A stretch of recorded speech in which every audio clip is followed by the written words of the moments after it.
한 교회 성장학자가 건강한 교회의 특징을 세 가지로 잡았습니다. 이제 하나님의 은혜가 기본 전제이고요. 첫 번째로는 패스터가 좋아야 된다. 두 번째로는 성도, 피플이 좋아야 된다. 마지막 세 번째로는 파킹랏이 좋아야 된다라는 얘기를 했는데요. 우리 예수비전 교회는 정말 성도님들이 좋습니다. 제가 올 때마다 느끼고 또 목사님께서 늘 교회 부임하신 이후 받은 감동들을 나누시는데 피플이 좋은 교회입니다. 그 다음 두 번째, 목사님, 패스터가 좋으십니다.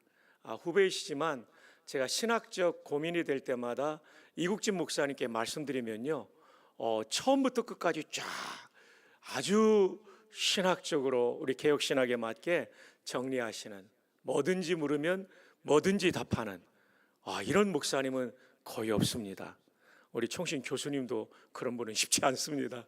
자, 우리 이 목사님, 그러면서도 이 시대에 하나님 말씀을 잘 해석해 주시고, 제가 아까 광고를 보면서 깜짝 놀랐어요.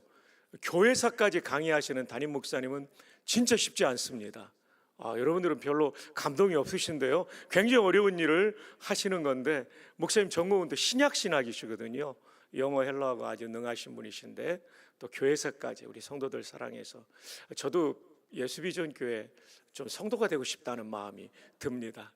좋은 목사님이 계시고, 그리고 오다 보니까 파킹락까지 새로 준비하고 있더라고요. 이 10주년을 맞아서 하나님이 주신 선물인 것 같아요. 하나님 정말 감사합니다. 그래서 지금까지도 좋은 교회지만 앞으로도 더 좋은 교회 될 줄로 믿습니다.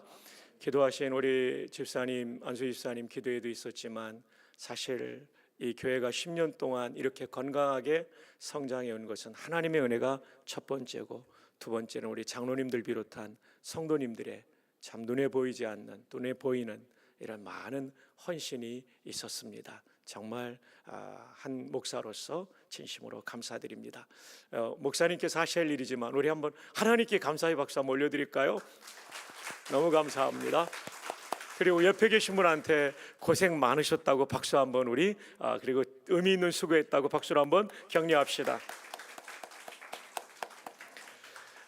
미국 이민교회에서 있었던 일입니다. 아주 성경을 사랑하는 젊은 부부가 있었어요.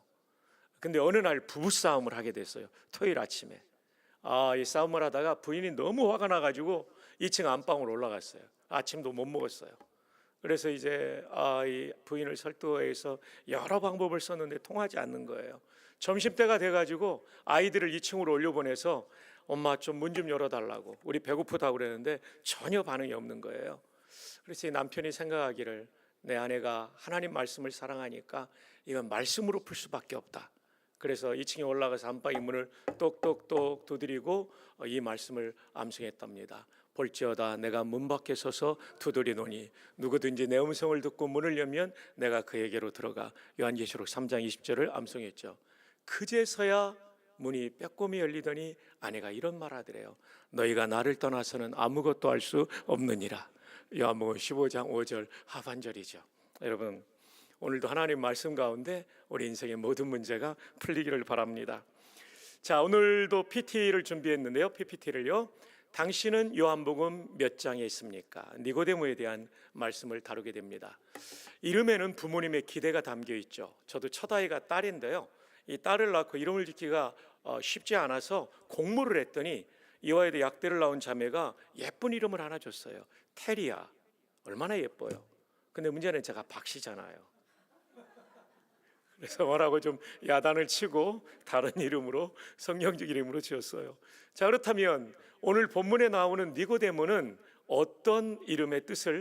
이름이 어떤 뜻을 가지고 있을까요?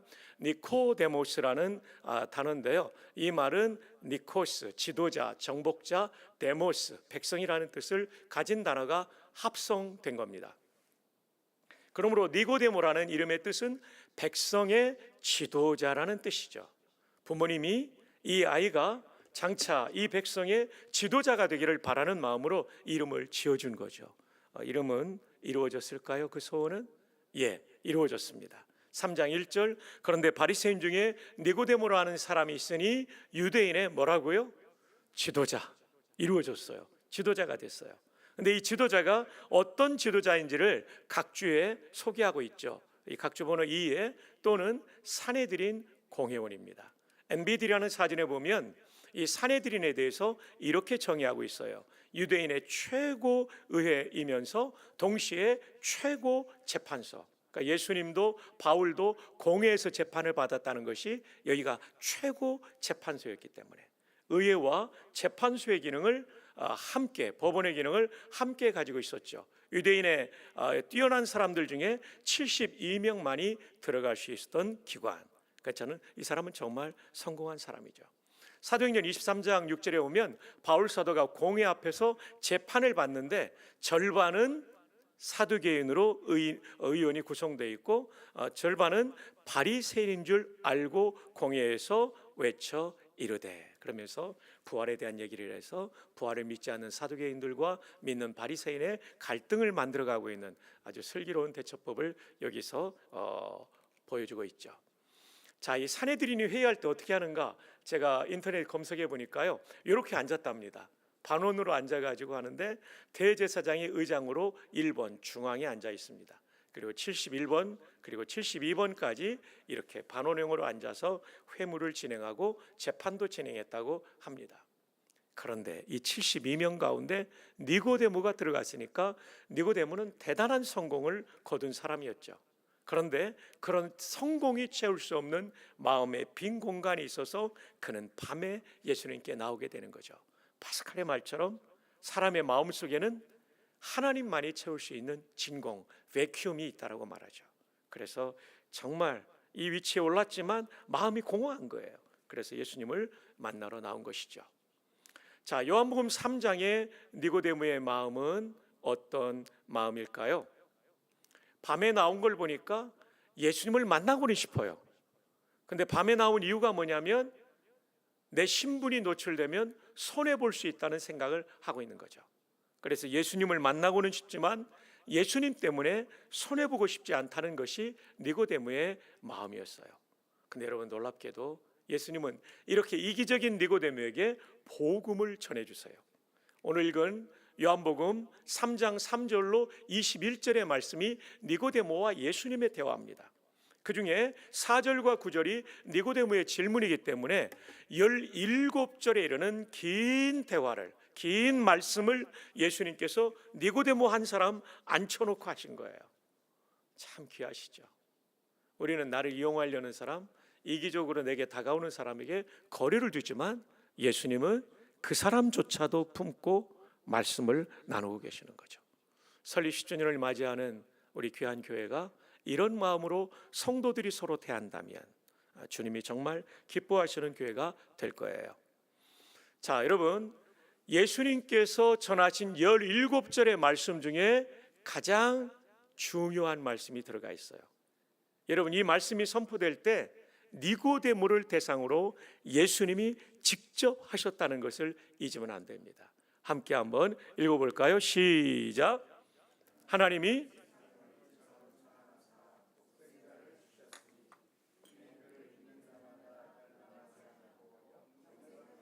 이 복음 중에 복음, 이 말씀을 통해 지나간 2000여 년 동안 얼마나 많은 사람이 구원을 받았습니까? 근데 이 말씀이 처음 선포될 때 청중은 니고데모였다는 거예요. 니고데모였다는 거예요. 그렇지만 안타깝게도 요한복음 3장에서 이 복음 중에 복음을 예수님께 직접 들었던 니고데모가 예수님을 믿었다는 기록이 없습니다. 요한복음 3장의 니고데모는 이기적인 니고데모입니다. 만약에 니고데모에 대한 이야기가 여기서 끝난다면 오늘 설교를 제가 하지 않았을 겁니다. 이 본문으로. 니고데모는 7장과 19장에 등장하는데 등장할 때마다 좋은 방향으로의 변화를 이루고 있습니다. 자, 7장을 볼까요? 그 후에 예수께서 갈릴리에서 다니시고 유대에서 다니려 아니하심은 유대인들이 뭐하려 함이로라? 죽이려 함이로라. 예수님을 죽이려고 하는 아주 살벌한 분위기가 나타나고 있어요. 요한복음 7장 45절로 가면 이런 내용이 나와요. 1절에서 45절로 갑니다. 아랫사람들이 대제사장들과 바리새인들에게로 오니 그들이 묻되 어찌하여 잡아오지 않았느냐. 이 얘기는 뭐예요? 이 아랫사람들을 대제사장들과 바리새인들이 체포조로 출동시켜 예수님을 잡으려고 했던 것이죠. 자, 그런데 46절 아랫사람들이 대답하되 그 사람이 말하는 것처럼 말한 사람은 이때까지 없었나이다. 잡으러 갔다가 예수님 말씀 듣고 은혜 받은 거죠. 바리새인들이 대답하되 너희도 미혹되었느냐? 당국자들이나 바리새인 중에, 니고데모는 당국자이기도 하고 바리새인이기도 하죠. 3장 1절에 나왔죠. 그를 믿는 자가 있느냐? 율법을 알지 못하는 이 무리는 저주를 받은 자로다 하고 예수를 지지하거나 추종하는 사람을 가만두지 않겠다는 말을 지금 하고 있는 거죠. 그런데 이 위험한 상황에 니고데모가 나옵니다. 요한복음 3장에 그렇게도 이기적이었던 니고데모가 나옵니다. 50절 그 중에 한 사람 곧 전에 예수께 왔던 니고데모가 그들에게 말하되 우리 율법은 사람의 말을 듣고 그 행한 것을 알기 전에 심판하느냐? 예수에 대해서 그렇게 섣부르게 판단하는 것은 옳지 않다라고 예수님을 변호하고 있는 것이죠. 요한복음 3장의 니고데모와 7장의 니고데모는 달라요. 3장은 이기적인 니고데모였다면 7장은 예수님을 변호하는 니고데모이죠. 여러분, 신앙의 성숙과 사랑의 성숙은 그 맥이 같습니다. 정말 사랑하면 나 중심에서 사랑의 대상이 되는 사람 중심으로 마음이 바뀌죠. 그리고 신앙의 성숙도 신앙의 대상이신 예수님 중심으로 마음의 중심이 이동하게 됩니다. 제 일생의 가장 감동적인 편지를 이제 소개해 드리려고 합니다. 저나 우리 목사님 영천 삼사관학교에서 군목으로 임관하기 전에 군사훈련을 받았는데요. 제 아내도 아이를 임신해서 한 번도 찾아오지 못했어요. 편지가 정말 큰 기쁨이었어요. 자, 그 편지의 하루, 그 5월 15일자 87년 5월 15일자 편지를 여러분에게 소개해 드리겠습니다. 여러분이 제가 지어낸 것이 아니라는 것을 확인시키기 위해서 편지 봉투, 목사님 고경면 그 훈육 중대 기억나시죠? 이게 제 아내가 쓴 편지고 잘 스캔이 안 됐지만 위에는 리본이 붙어 있습니다. 자, 글씨가 작기 때문에 제가 이제 큰 글씨로 소개합니다. 내 사랑, 내 모든 것 되는 당신, 생각할수록 더 보고파서 괴로워도 그래도 당신만 생각하며 하루해가 저뭅니다. 편지를 쓰고 사진을 들여다보고 끝없이 당신 생각입니다. 그럴수록 이 사랑의 시냇물은 괴로움의 파도입니다. 너무 잘 썼죠? 그 언제부터였는지 당신은 제 마음을 온통 차지하고 사로잡아 버리셨지요. 그리고 지금은 당신의 포로입니다. 행복한, 아주 행복한 포로. 세상의 어떤 포로가 사로잡은 상대에게 사랑한다고 고백할 수가 있겠어요. 그러나 나는 당신의 영원한 포로이고 싶습니다. 아무도 감동을 안 하시는데요. 저는 정말 감동을 많이 했습니다. 제 아내가 정말 저를 사랑하니까 스스로 포로가 되고 싶다는 거죠. 요즘은 제가 포로가 되어 삽니다. 그분이 말씀하시면 예수님 말씀 다음으로 순종하려고 노력하고 있습니다. 맞습니다. 사랑한다면 나 중심에서 사랑의 대상 중심으로 바뀌는 거죠. 이게 성숙한 사랑이죠. 신앙도 마찬가지입니다. 성숙하다는 것은 나 중심에서 예수님 중심으로 바뀌는 거죠. 하나님 중심으로 바뀌는 거죠. 이 편지와 유사한 찬송가가 있죠. 찬송가 28장 3절이죠. 주의 귀한 은혜 받고 일생 빚진 자 되네. 함께요. 주의 은혜 사슬 되사 나를 주께 매소서. 우리 마음은 연약하여 범죄하기 쉬우니 하나님이 받으시고 천국인을 치소서. 이 가사 보세요. 주의 귀한 은혜 받고, 어제 말씀드린 것처럼 육신의 빵이 입안에 부서져 우리에게 육신의 생명을 주듯 십자가에서 부서지신 예수님의 은혜로 우리가 영생을 얻은 거죠. 하나님이신 그분이 나를 위해 죽으신 것 너무나 감사해서 내가 일생 빚진 자로 살아갑니다. 그래서 내 소원이 있다면 주의 은혜의 사슬로 나를 꽉 붙잡아 매주십시오. 왜냐하면 제 마음은 연약하여 범죄하기 쉽습니다. 그래서 하나님의 저를 받아주시고 은혜의 사슬로 묶어주시고 천국인 도장을 쳐주십시오. 이 천국인은 뭡니까? 옛날에 쇠사슬로 묶어놓으면요, 그 열쇠를 딱 자물쇠로 잠그고 그 자물쇠의 열쇠 구멍에 납을 딱 대고 불로 녹여가지고 거기 도장을 딱 찍어 놓으면 이 도장의 주인 외에는 이거 누구도 풀 수 없는 거예요. 평생 사랑의 포로가 되고 싶다, 은혜의 포로가 되고 싶다, 이 찬송가죠. 보배로운 성도 여러분, 우리의 일생이 내 마음대로 사는 일생이 아니라 나를 사랑하사 나를 위하여 십자가에서 죽어주신 그분의 뜻에 순종하는 생애로 살아가기를 바랍니다. 은총의 포로가 되는 것, 이것이 7장에 보여주는 니고데모의 아주 의미 있는 변화인 것이죠. 이제 마지막으로 요한복음 19장의 니고데모를 보시겠습니다. 자, 19장 30절 함께 읽어주세요. 시작. 예수께서 다 이루었다 하시고 머리를 숙이시니 영혼이 떠나가시니라. 죽음을 영혼이 떠나가는 분리로 설명하고 있죠. 어젯밤 말씀처럼. 그리고 다 이루었다, 이것은 더 이상 뭔가를 첨가하지 않아도 완성되었다라는 뜻이고 죄값을 완전히 지불했다, 완부를 했다라는 뜻이죠. 다 이루었다. 예수님이 이렇게 말씀하셨지만 수많은 사람들은 생각했을 거예요. 저 예수는 실패한 사람이다. 그래서 제자들도 다 도망가 버렸잖아요. 예수님의 죽음으로 예수 운동은 이제 끝장나 버린 것 같은 상황, 이 지저스 무브먼트는 끝장나 버린 것 같은 상황입니다. 제자들도, 추종자들도, 70문도도, 12제자도 다 도망가 버린 상황이었죠. 바로 이때 나타난 두 사람이 있습니다. 이 두 사람이 다 산해드린 공회원입니다. 놀랍죠? 자, 봅시다. 19장 38절 요한복음입니다. 아리마대 사람 요셉은 예수의 제자이나 유대인이 두려워 그것을 숨기더니, 자기가 예수님의 제자이지만 제자라는 것을 은폐하고 있었다는 거예요. 그 다음에 2일 후에, 여러분 이 성경의 이런 부분은요 정말 중요한 부분이에요. 하이라이트하고 밑줄 쳐야 될 부분이에요. 2일 후에, 2일 전에는 예수 믿는 것을 드러내지 않았어요. 근데 2일 후에는 예수 믿는 것을 드러냅니다. 빌라도에게 예수의 시체를 가져가기를 구하매 빌라도가 허락하는지라. 다른 본문에 보면 마가복음 15장으로 보면 아리마대 사람 요셉이 와서 당돌이 보울들이라고 말하고 있어요. 아주 당당하게 요구했다는 거예요. 2일 전에는 두려워했던 사람이 2일 후에는 아주 당당한 사람으로 바뀌었어요. 여러분 이 문맥이 아주 중요하죠. 이 일이 뭡니까? 십자가예요. 십자가.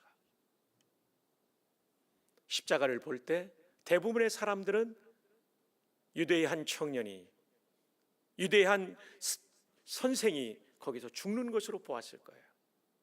그런데 구약 성경을 잘 알고 있던 이 바리새인들, 그 바리새인 중에 뽑힌 공회원, 존경받는 공회원이니까 다른 사내들인 공회원과는 다른, 정말 하나님과 동행하고 인격적으로도 성숙한 아리마대 요셉은 깨달은 거죠.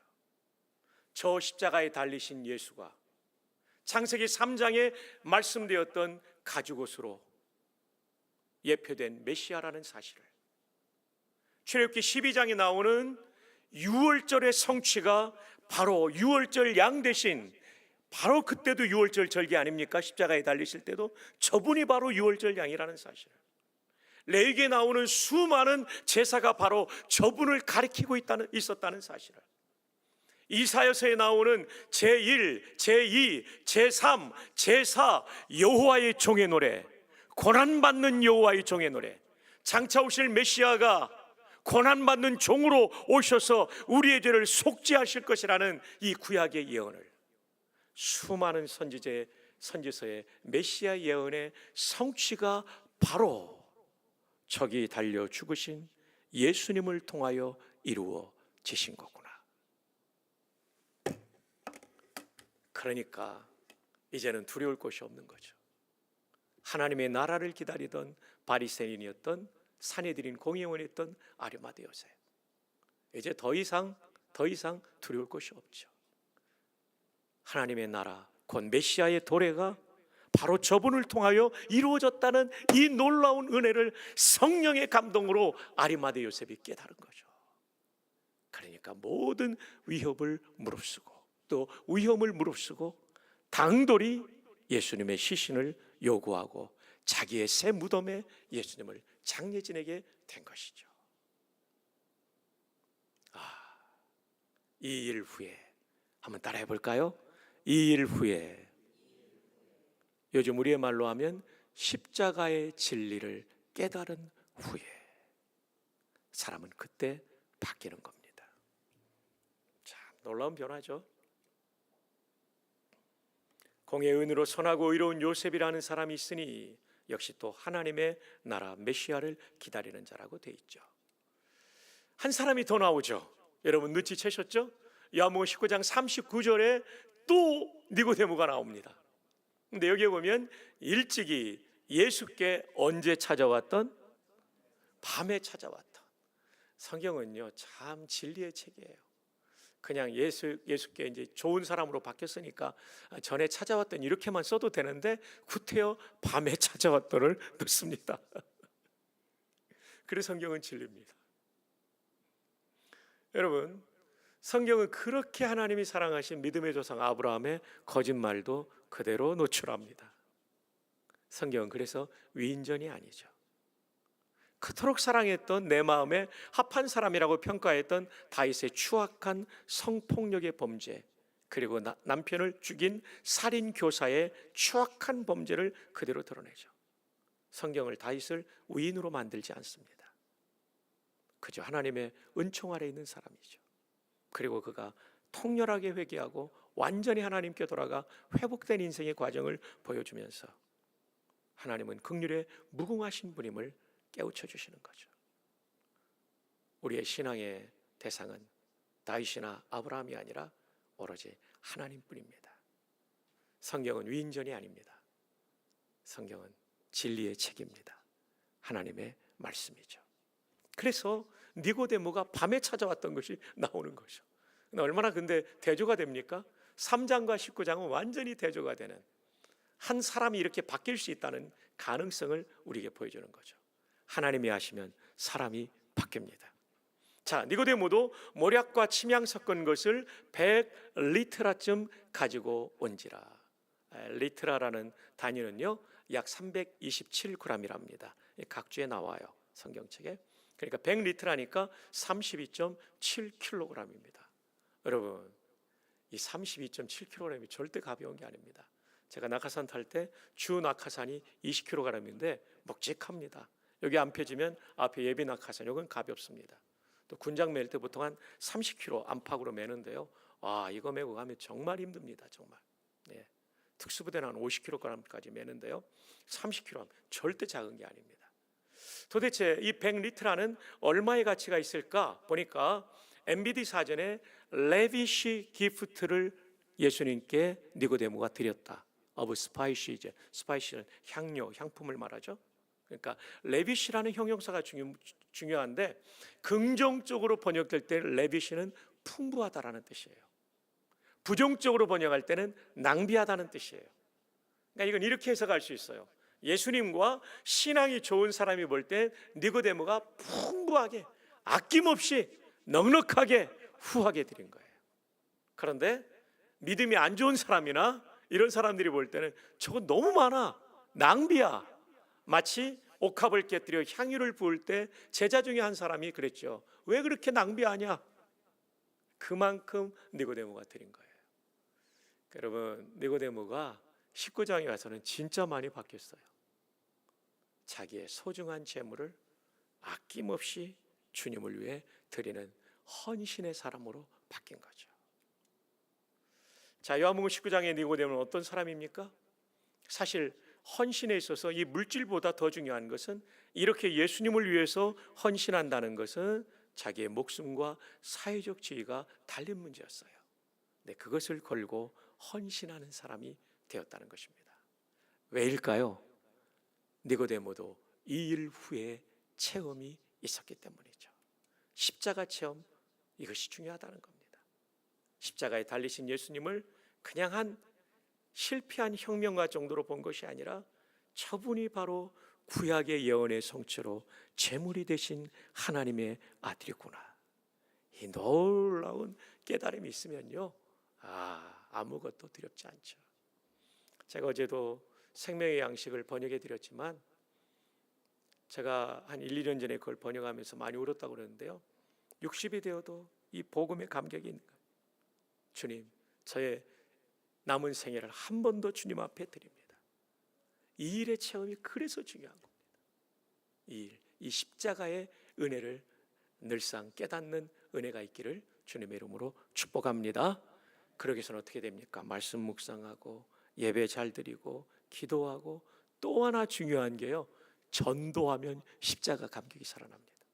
그리고 좋은 신앙 서적을 읽을 때 우리가 또 십자가 감격이 살아납니다. 이 십자가 체험이 우리 가운데 있으면 참 좋겠어요. 여러분, C.T. 스타드라는 분이 이런 유명한 얘기를 했죠. 찰스 토마스 스타드, 그래서 우리는 줄여서 C.T. 스타드라고 하는데, 이 C.T. 스타드는 케임브리지라는 명문대학을 나왔고요, 아버지가 굉장히 무역업에 성공한 부자였어요. 근데 이분이 은혜를 받고 나니까, 십자가의 은혜를 체험하고 나니까 중국 선교사로 가게 되죠. 나중에는 아프리카 콩고 선교도 했고, 그 유명한 WEC 웩이라는 선교단체를 만든 아주 훌륭한 선교사님이에요. 많은 사람이 그 사람을 붙잡았어요. 그 당시 런던은 세계의 중심 아닙니까? 100여 년 전에. 스타드, 너 여기 남아있으면 너 학벌 좋지, 집안 좋지, 너 미래는 정말 성공의 가도를 달릴 거야. 이때 스타드가 남긴 유명한 말이 바로 이 문장이죠. 만약 예수 그리스도가 하나님이시고 나를 위해 죽으셨다면, 그렇다면 내가 그분을 위해서 아무리 헌신을 해도 그것은 위대한 희생이라고 할 수 없을 것입니다. 맞습니다. 우리가 아무리 헌신해도 하나님이신 그분이 나를 위해 죽어주신 희생 앞에는 다 고개를 떨굴 수밖에 없는 거죠. 주 안에 사랑하는 보배로운 성도 여러분, 교회 설립 10주년을 맞이하면서 다시 한번 이 일의 체험, 십자가 은혜에 감사하여 우리의 남은 생애를 송두리째 그 주님께 드릴 수 있는 우리 모두 되기를 주님의 이름으로 축복합니다. 결론입니다. 당신은 요한복음 몇 장에 있습니까? 요한복음 3장에 이기적인 니고데모, 예수 믿고 싶지만 손해보고 싶지 않다. 요한복음 7장에 변호하는 니고데모, 예수님 중심으로 바뀌어가는 거죠. 예수 믿는 것을 드러내며 복음을 전하는 니고데모. 마지막 19장에 목숨 걸고 헌신하는 니고데모, 자신의 생명, 사회적 지위를 걸고 물질적 헌신도 아까워하지 않습니다. 당신은 요한복음 몇 장에 있습니까? 기도하시겠습니다.